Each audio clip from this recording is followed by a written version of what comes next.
Hey everybody, I'm Danny Hermes, Developer Programs Engineer here on App Engine. Rather than actually screwing up on my computer today, I'm going to be emceeing and watching somebody else screw up on their computer. So I've got two software engineers on the Java runtime and SDK, Matt Stevenson and Ludo Champenois. Hope I didn't butcher that too much. And for those who are following us on Google Cloud Platform on GitHub, they've both been committing some things, and you may recognize their names. I'll turn it over to them to let them say a little bit about Java 7 and Maven, which we'll be talking about today. Okay, so today I think first on the docket is a little bit of a talk of what we've been doing recently along the lines of Maven. We recently released a new plugin that's an official Google-supported Maven plugin for App Engine. It supports basically everything that you normally get out of app config and then dev app server. It also keeps track of, so if you've used the previous version of the previous Maven plugins that have been available out there, a major difference between those plugins and this plugin is now we're kind of walking along with the same versions that we've, whenever we release a new version of App Engine, we release a new version of the plugin automatically pulls down the SDK and keeps track of all those artifacts for you, so you're not having to keep track of tons of additional side programs and applications to keep your environment going with Maven. So I have a little bit of a demo here, as long as it works all right. Let's see.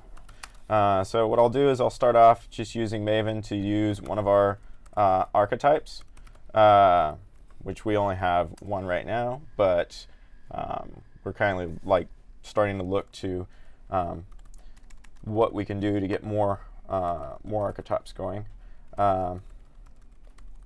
So this is the guestbook archetype. And so I'm going to choose, as you can see, I started off running Maven archetype generate, and then there's tons and tons of archetypes available in Maven. So I filtered for the COM Google App Engine archetypes guestbook archetype. These instructions are also available on our developer portal, so you'll be able to go and follow those there if you'd like. So I'm just going to pick a few things for a group ID. So maybe I'll do com.mycompany awesome app, and then artifact ID is going to be awesome service for my app. And then I'll just choose the default version, default packaging. Yes, generate this archetype. So let's take a look here. I'm going to go into the awesome app service for my app. And now I can do a Maven App Engine. I can use the new App Engine Maven plugin here to do App Engine Dev Server. What this should do, if everything's working correctly, is go on ahead and run all of your tests, go grab the most current version of App Engine, get it set up, and now what we can do is we can actually go on ahead and load this up in a browser and see if this is working. There we go. That's the guestbook app. So in just a few steps, we were able to get ourselves started with a starter app that is the guestbook app. And let me mention, we cheated a little bit in that it was way faster than it would be the first time you do it, but the second, third, and end time you do it, it'll be this fast. We preloaded some libraries that Maven goes and fetches, and in this case, Maven knew, hey, we already got all that stuff, so it didn't take quite as long. But it's the point of demo, right? Do it quick. Yeah, exactly. Yeah, it's using some really new technology in the Maven space to track all those artifacts, and it uses all of the new asynchronous retrieval mechanisms within Maven, so it's pretty quick, but it will take a little bit of time the first time it loads up. Let's see. I've got a few notes here. Let me make sure. I was going to do a little bit of a demo from within Eclipse, but I think we're running a little bit short on time. Yeah, I mean, I think the key value here is once you have a Maven project, then you can open it in NetBeans, Eclipse, IntelliJ, and you can use it in cloud IDs like the Exo ID if you want, or build your projects on the cloud using Jenkins. So it's really the shared project type Right. between developers, builders, and testers. Yep. Yeah. Yep. And it is all the way out there, open source. It's on codegoogle.com. It's the App Engine Maven plugin. And so if you see issues or whatever, go on ahead and bring them up. And I keep a pretty close eye on Stack Overflow for it. So if you tag a question on Stack Overflow with both App Engine and Maven, I actually track that really closely. So I'll be able to answer any questions that you have. For those who weren't paying extra close attention, that means you have the support of a Google software engineer as long as you post on Stack Overflow about App Engine and Maven from the horse's mouth. Yep. It may be worth it to try to take a stab at Eclipse and see if everything is built that hadn't built yet. Yeah. Alrighty. Because Give it a shot. failing on camera also shows our developers what it's like to debug your environment and get everything up and running. And maybe with the time allotted, we won't be able to reverse the fail and make it a win. Let me bring up Eclipse here. Somehow I shut it down. Okay, so we got 10 minutes for it boots. So Ludo, do you want to talk a little bit about? So yeah, maybe we can come back at the end Yeah. with the demo. Certainly, but, certainly. The next big news for App Engine is Yes. really our move to Java 7 for the runtime.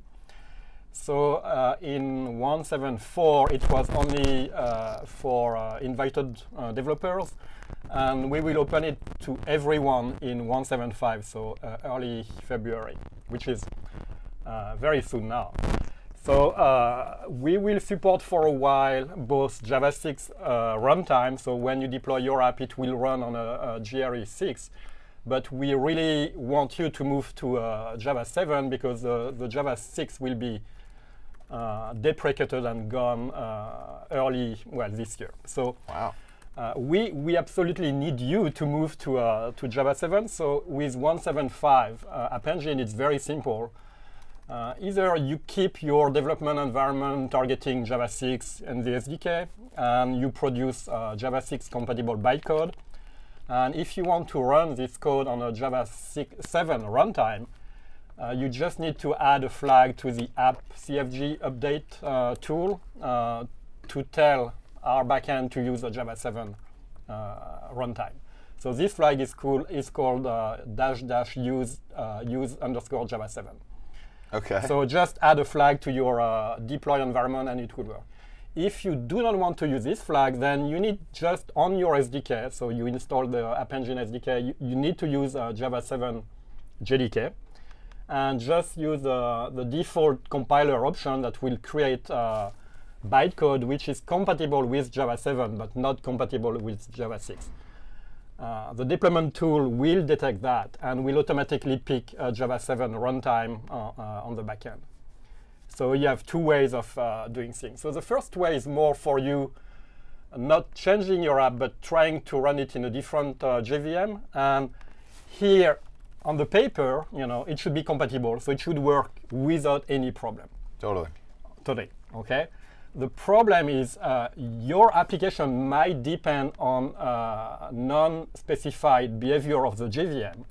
And here, only you, as a developer, will be able to change your application so that it will run also nicely on a JVM 7. For instance, the introspection mechanism in Java changed between Java 6 and Java 7. And the order of methods returned by introspecting a class is different between Java 6 and Java 7. So now this order is never specified at the specification level of Java. So Right. if your program depends on this order, then you'll be in trouble. For example, JUnit test might run in a different order. Right. And if you depend on previous behavior, then you're in trouble. So we really want you to try Java 7, both at the SDK level and on the runtime level, because this will be the next supported runtime. So now, once your existing app is running in Java 7, you can use new features that the Java 7 platform provides. Definitely some syntax changes in the language, which is more developer-friendly, which is good. Also new APIs, I mean new collections, new collection using concurrent mechanism which are improved, and a brand new area which is called Invoke Dynamic, which is a new way of doing introspection for mainly for dynamic languages like Groovy or Golo or JRuby. Or whatever new features you want to use with Invoke Dynamics. So we just expose in the whitelist of supported APIs those method handle and Invoke Dynamic APIs for you to try. As you know, this is a new area in the JVM, and hackers were able to find their ways in this area, mainly in Invoke Dynamic for Java 7. So we spend a fair amount of time making sure that our runtime environment is secure even for Invoke Dynamic. Okay. So give it a try, and you can either use Invoke Dynamic APIs in your program or use a third-party language, like for example Groovy, that has been I've just tested it in the Java 7 runtime for 1.7.5. Totally. So this is a big news. Really encourage definitely. you to move to Java 7 ASAP.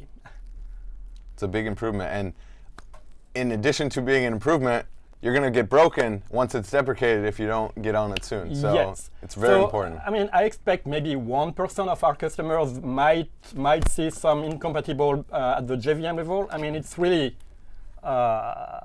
something that only you as a developer will be able to change. So 1%, we have a large customer base, so 1% is still a large number of customers, I mean, at this scale. So Totally. I really want to target this 1% of possible application that might break sometimes in the runtime. Sure.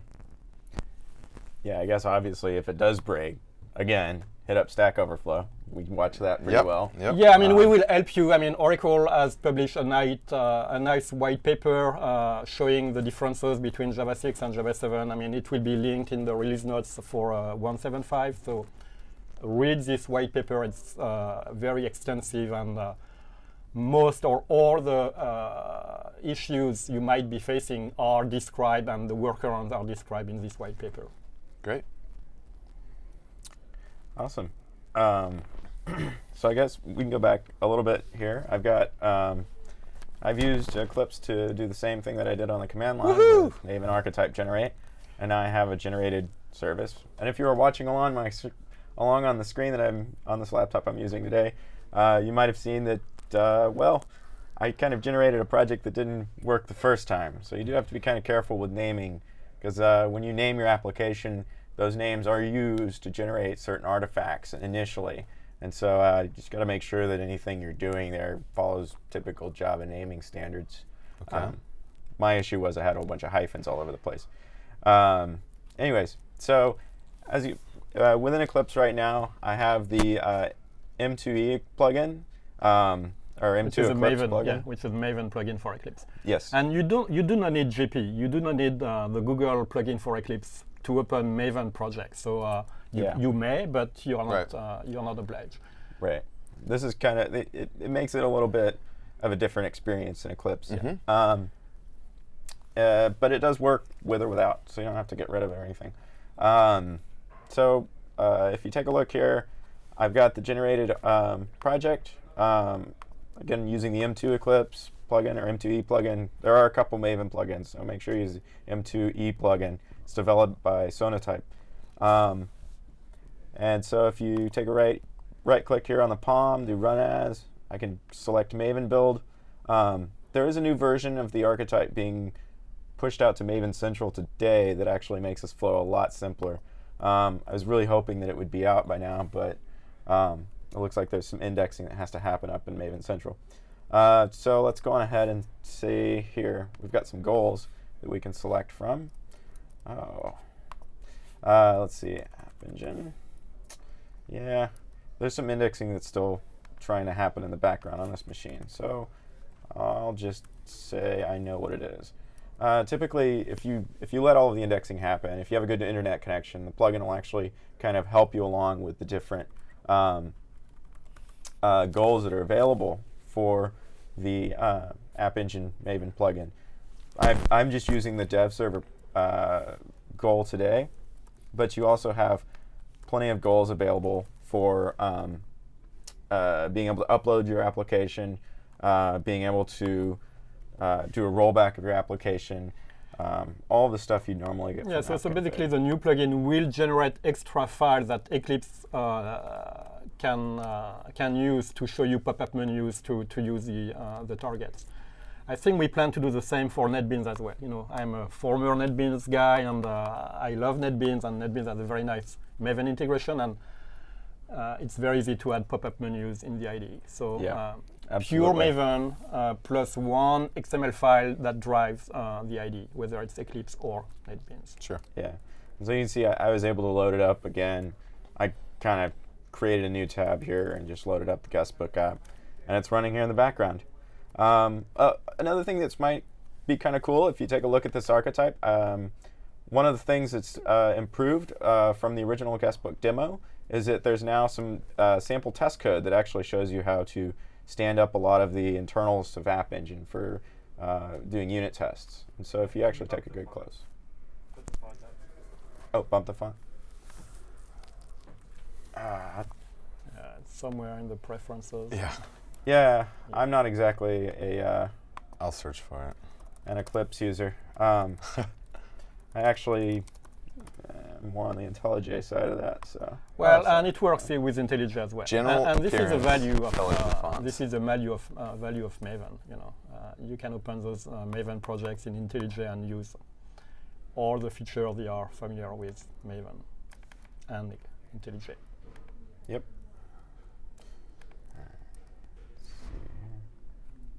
I'm not seeing how to So jump the font. general appearance, colors and fonts. Yep. Not in there. Let's Oh, see. I got you. Java editor text font. Here we go. Edit. Yes. Sorry, that was important. I never believed that I used to Yes. create Maven plugins.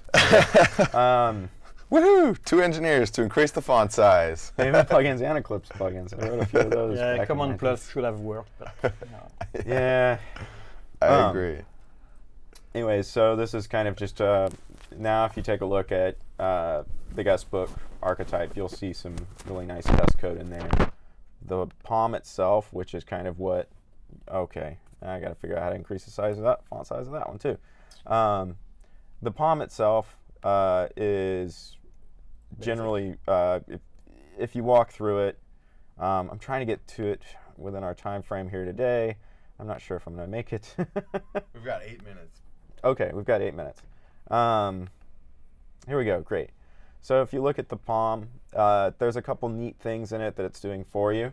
There's a whole bunch of dependencies that it's taking care of for you.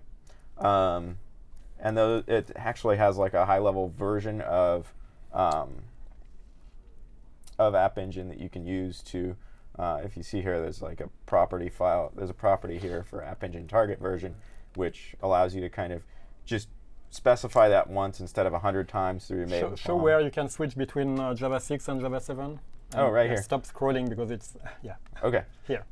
So yeah, so within the within one of the plugins here, there's the Maven compiler plugin, and we just take advantage of the standard Maven compiler plugin, so you actually can just bump the source and target levels. And then Just your by Java doing 7. that, then if you use 1.7.5 as a plugin version, then you will target a Java 7 runtime. Yep. Some other neat things that we do some automatic interpolation for version for the app name and versions and things like that. And yeah, I guess there's some more configuration you can do. If you take a look at the code page, code.google.com/p/appengine-maven-plugin, I think. If I'm wrong, hit me up on Stack Is it Overflow. Maven GAE plugin? Is that the one? No, that's It's different This one, is the okay. old one. Got it. I'll Yes, verify. yeah, I think we need to bump our Google ranking in search. So we need more people. Well, there's a searching for question it. about it, so you'll get a chance to discuss. Yeah, App Engine-Maven-plugin. cool. Yeah, there's a little bit of extra stuff on that page. I think towards the end of this week, I'm going to put some more examples up. I'm also going to try and create a few more archetypes out there for people to take advantage of. I'm really curious to see what kind of language, like what types of frameworks you really like represented in those archetypes. Off the cuff, I'm definitely thinking of creating something to support our Spring users, and definitely to support all of the people out there using JAX-RS to build services for their applications. Outside of that, you know, I think we'll move more and more samples that we offer with App Engine and move them to Maven. Yeah. Yep. Yeah. Definitely. It's certainly easy to use. Okay, so now we only have 3 questions, one of which not so much about Java, but maybe these questions will spawn some conversation. So the first question, relevant to what you were just talking about, somebody's asking you to compare and contrast. This is Andy in Brookline, Mass, asking you to compare and contrast the new plugin with the old one, Maven-GAE-plugin, which is on GitHub now, and previously a mirror of something on code.google.com. So, yeah. So the previous plugin was something that wasn't really under any direct control of Google. There was a lot of when I started working on the App Engine team, one of the things I noticed within the first few weeks, because I have been an avid Maven user my entire career since, well, I guess, yeah, at least for the last 3 or 4 years. So, I mean, I kind of noticed quickly off the cuff that there was just, it kind of lags a little bit in terms of what version of App Engine it supports very well. And there's a lot of discussion on Stack Overflow around that, and so I just that's probably one of the big things, is that now we're trying to make sure that when we do a release of App Engine, you're getting a really current version of the Maven plugin. Yeah, so we push the jar for the runtime and the SDK as well as the plugin. Yeah. So we did push before only the jar artifacts, and now we are at same push time push the plugin as well. So cool. It's always in sync. Yeah, I mean, almost once a month. There's probably not, like, if you really look at the code, there's probably not a whole lot of differences. There's only a few ways of really writing a Maven plugin. And I'm sure that, you know, I chose the same directions as the original plugin in some ways. I've never looked at the code, but I'm sure that there's some similarities there. One of the big differences is that we use one of the asynchronous mechanisms within Maven called the Ether API to be able to get packages and resolve all of the packages and everything really quickly and easily, like at the same time as Maven's downloading other artifacts. Otherwise, I think that actually that plugin has a few configuration options. The older plugin still has some configuration options that we haven't added to the newer plugin.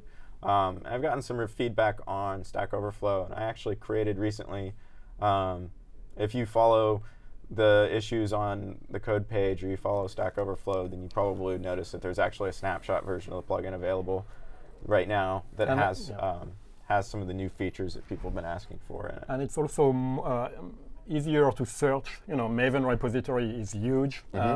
Sometimes you might be lost, so knowing the com.google prefix is a good start to filter a bunch of plugins or jar APIs. I mean, yeah, Google is adding more and more APIs features via Maven, so having a nice way to find them is I think very, very nice. I mean, very good because it's uniform.